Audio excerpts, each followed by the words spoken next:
Oi, meus amores, que bom encontrar com vocês. Vamos estudar mais um pouco? Estamos na segunda parte de O Livro dos Espíritos, que tem como título Do Mundo Espírita ou Mundo dos Espíritos. Estamos no capítulo 4, que trata da pluralidade das existências, e estamos na seção do texto, vamos encerrar hoje a seção desse capítulo, que tem como título Encarnação nos Diferentes Mundos. Vamos começar hoje com a questão 186. Na questão 186, Allan Kardec se dirige assim: haverá mundos onde o espírito, deixando de revestir corpos materiais, só tenha por envoltório perispírito? Vamos lembrar que a gente já viu lá atrás que nós, enquanto espíritos, temos o corpo espiritual, que Allan Kardec deu para ele o nome de perispírito. Nós já falamos rapidamente sobre ele em outras situações, vamos voltar a mencionar o estudo do perispírito em outros momentos, mas nós vimos que ele atua tanto como sendo um revestimento para o espírito, né, um corpo para o espírito no mundo dos espíritos, mas também funciona como um intermediário entre o espírito e o corpo. Ele vai ligar o espírito ao corpo e ele também vai dar forma ao novo corpo. A questão que Allan Kardec está trazendo é porque já foi mencionado, né, que o perispírito é formado dos elementos que compõem os diversos globos, né, os diversos planetas por aí afora. Ele vai permanecer sempre com o espírito, mas a dúvida é, será que existem mundos, já que ali atrás, né, foi falado também dos mundos perfeitos, dos mundos felizes, será que existe algum tipo de mundo onde o espírito vai poder deixar de habitar corpos materiais e vai ter como envoltório somente o perispírito? E aí os espíritos respondem o seguinte: existem. E mesmo esse envoltório, e mesmo o perispírito, se torna tão etéreo, ele é, vamos dizer assim, tão suave, quase que tão imaterial, vamos tentar entender dentro desses contextos, né? É tão etéreo, é tão diferente da matéria, se torna tão etéreo que para vós é como se não existisse. É como se a gente olhasse para ele e a gente não conseguisse perceber lá a existência de um corpo. De tal forma leve, quase que inexistente essa condição que nós entendemos ainda como sendo condição material. Ele continua ainda: esse é o estado dos espíritos puros. Os espíritos puros, aqueles que já não têm mais nada a aprender dentro, né, dessa caminhada que nós estamos fazendo neste momento, que não tem nada a resgatar, não tem mais falhas, eles já conseguiram atingir, vamos dizer assim, o máximo de desenvolvimento dentro dessa escala que nós nos encontramos. O perispírito deles é exatamente dessa forma. Rogério, mas eles não reencarnam, não? Porque Jesus reencarnou, né? E Jesus era um espírito puro. Como que fica essa situação? Pois é, quando necessário, eles passam pela experiência da encarnação, mas só em situações muito específicas, muito necessárias, são encarnações missionárias com algum propósito muito elevado, junto àquele planeta aonde eles vão reencarnar. E nesse caso, né, até onde a gente sabe, eles adotam um corpo de carne como nós, porque eles precisam estar junto de nós, numa condição que nós consigamos percebê-los, que nós vamos de alguma forma, né, conseguir interagir com eles, e para isso é necessário o corpo físico. Questão 186A. Parece resultar daí que entre o estado correspondente às últimas encarnações e o de espírito puro, o estado de espírito puro, não há linha divisória perfeitamente demarcada, não?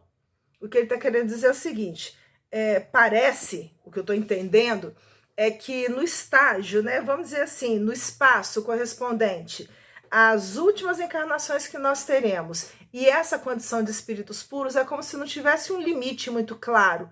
E aí eles estão querendo entender, né? Kardec está querendo trazer esse tipo de discussão. É isso? Eu entendi certo? A pergunta dele seria mais ou menos essa.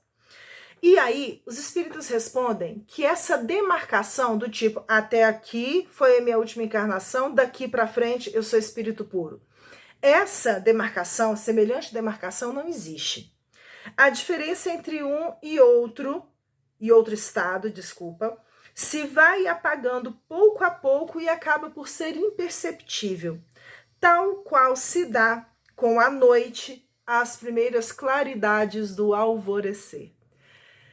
Quem já teve a oportunidade de observar o nascer do dia, vai vendo que é como se as coisas fossem quase que se misturando e a gente não consegue demarcar claramente do tipo, até aqui foi noite, aqui já está começando o dia. É como se em determinado momento as duas coisas se entranhassem de alguma forma e aí uma vai sendo gradativamente substituída pela outra. O que os espíritos estão querendo dizer é que nas nossas últimas encarnações, né, dentro desse estágio, as últimas encarnações desse estágio em que nós nos encontramos é exatamente assim. Elas são, vamos dizer assim, quase que o início desse processo, né, que nós podemos chamar da condição de espíritos puros, mas não existe uma linha demarcatória, não existe uma linha clara nesse sentido. Da mesma forma que os espíritos vão, à medida que se vai aprofundando no estudo, chamando a nossa atenção para o fato de que não existe um limite muito claro do tipo, até aqui vai o corpo físico, até aqui vai o perispírito. Tem situações e momentos que é como se eles quase que se fundissem de alguma forma. A interdependência entre eles é tão profunda que não dá para a gente separá-los completamente, a não ser depois da morte. Mas enquanto os dois estão ligados, é como se essas condições estivessem quase que necessariamente reunidas. E nessa situação que eles estão apresentando aqui com relação a estes mundos felizes, onde os espíritos puros habitam, né? O perispírito, ele é tão sutil, ele é tão etéreo que nós não conseguiríamos perceber e os espíritos vão, vamos dizer assim, né? Não necessitar mais de outro envoltório além do próprio perispírito. A questão 187 segue também dentro desse contexto, mas vai trazer para a gente ainda questões com relação ao perispírito. E aí, a pergunta apresentada por Allan Kardec na 187 é o seguinte: a substância do perispírito, o material do perispírito, é a mesma em todos os mundos? Vamos só pensar antes numa situação que a gente já tinha mencionado lá atrás. Allan Kardec muitas vezes volta, vamos dizer assim, perguntando de forma diferente uma questão que ele já tinha praticamente formulado antes. Lá atrás ele pergunta como é que são formados os corpos, né? Os corpos materiais. E eles mencionam que é formado da substância característica, ou vamos dizer assim, dos elementos característicos de cada mundo. O perispírito, ele é entendido também lá no início, né, dessa segunda parte do Livro dos Espíritos, como sendo formado por uma matéria sutil, o que não deixa de ser matéria, né? E agora a pergunta, só para poder fechar, né, concluir bem esse entendimento a substância, a matéria de que é feito o perispírito, é a mesma em todos os mundos?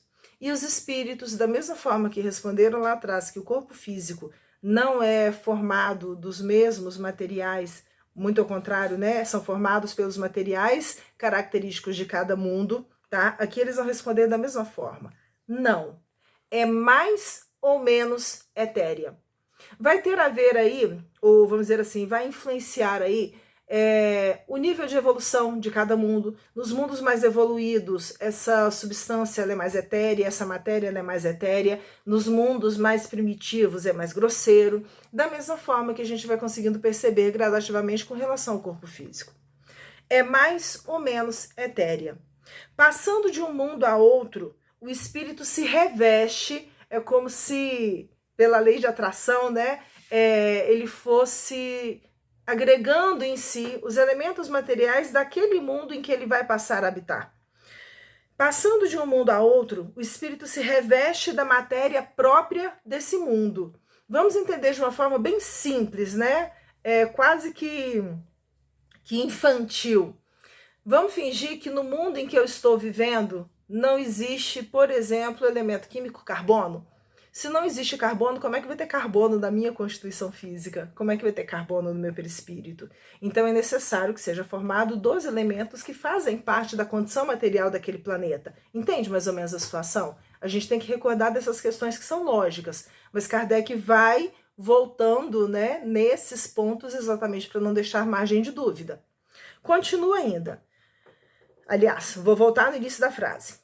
Passando de um mundo a outro, o espírito se reveste da matéria própria desse mundo, operando-se, porém, essa mudança com a rapidez de um relâmpago. Isso vai acontecer pela ação do pensamento do espírito, e quando esse ainda não consegue produzir, né, essa transformação por conta própria, ele atrai, né, ele conta com a ajuda dos seus tutores, dos seus mentores, que vão auxiliá-lo nesse processo de adaptação. Só que é uma mudança que, exatamente por ser através da lei da atração, ela é imediata. Eu agrego a mim os elementos que são necessários, pertencentes àquele mundo, mas que são necessários para a minha conformação física. Questão 188, e com ela nós fechamos esta sessão do texto. Os espíritos puros habitam mundos especiais ou se acham no espaço universal sem estarem mais ligados a um mundo do que a outros? Vamos dizer assim, os espíritos puros, eles estão vinculados a um mundo específico, a um mundo especial, mas um mundo específico, ou eles são, vamos dizer assim, habitantes do universo como um todo, sem estarem presos, ligados a um mundo ou outro? E aí, a resposta dos espíritos é muito interessante, porque a gente vai falando, né, frequentemente a gente ouve isso dos espíritos, que a nossa finalidade é entender o universo inteiro, né, como sendo a nossa família, como sendo a nossa casa. A humanidade universal, o termo parece meio esquisito, mas só para a gente conseguir entender, os habitantes do universo como um todo são a nossa família. E os espíritos respondem que esses espíritos puros habitam certos mundos, mas não lhes ficam presos como os homens à terra. Podem, melhor do que outros, estar em toda parte. É como se a gente tivesse livre trânsito. Eu posso sair daqui quando for necessário, ir para outro planeta, coisa que nesse momento a gente ainda não consegue. E por que a gente não consegue? A gente não aprendeu nem mesmo ainda a respeitar a nossa casa, essa aqui, de 4 paredes. A gente não aprendeu ainda a manter de forma equilibrada os nossos pensamentos nesse espaço curto de tempo que é uma existência terrena. Enquanto a gente não conseguir aprender a agir, né, de verdade enquanto cidadãos do universo, não vai ser permitido a nós provocar danos neste universo. A ordem na organização divina, ela é tão perfeita que só dá para a gente condições de atuar nos espaços que a gente realmente consegue agir de forma equilibrada, ou que pelo menos a gente tem condições de agir de forma equilibrada. Porque no final das contas, o livre-arbítrio é isso, né? É eu ter liberdade para direcionar a minha vontade para aquilo que eu quero, mas significa também que eu vou ter que responder pelos meus atos. E que, se necessário, eu vou ter que voltar atrás e refazer a bagunça que eu deixei pelo caminho. É isso. No nosso próximo estudo, nós vamos conversar sobre as transmigrações progressivas. Parece esquisito? Não é não? Vocês vão ver que a gente já ouviu falar disso com muita frequência, mas com outros nomes. Beijo para vocês.